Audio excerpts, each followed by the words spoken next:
വേദപാരംഗതൻ എന്ന അപരനാമം ബർണാഡിന് ലഭിച്ചു. ഓരോ ദിവസവും ബർണാദ് തന്നോട് തന്നെ ചോദിച്ചിരുന്നു, ബർണാദെ നീ എന്തിനിവിടെ വന്നു? ജർമ്മനി, സ്വീഡൻ, അയർലൻഡ്, ഇംഗ്ലണ്ട് എന്നീ രാജ്യങ്ങളിലായി 136 ആശ്രമങ്ങൾ സ്ഥാപിച്ചു. അങ്ങനെ ബർണാഡ് ബെനഡിക്റ്റൻ സഭയുടെ ദ്വിതീയ സ്ഥാപകൻ എന്ന പേര് നേടി.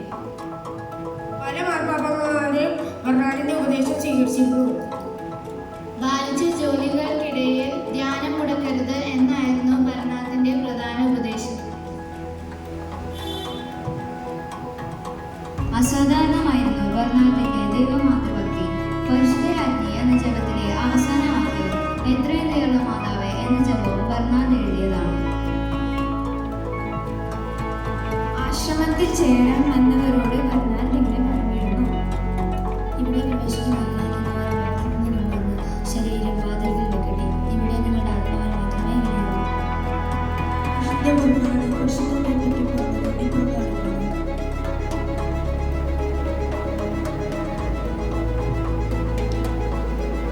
ആപത്തുകളിലും വിഷമങ്ങളിലും മറിയത്തെ അനുസ്മരിക്കുക.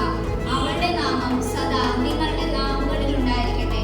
അവൾ കയ്യിൽ പിടിച്ചിരിക്കുമ്പോൾ നിങ്ങൾ ക്ഷീണിക്കുകയില്ല. അവൾ മുമ്പേ നടക്കുന്നെങ്കിൽ നിങ്ങൾ ക്ഷീണിക്കുകയില്ല.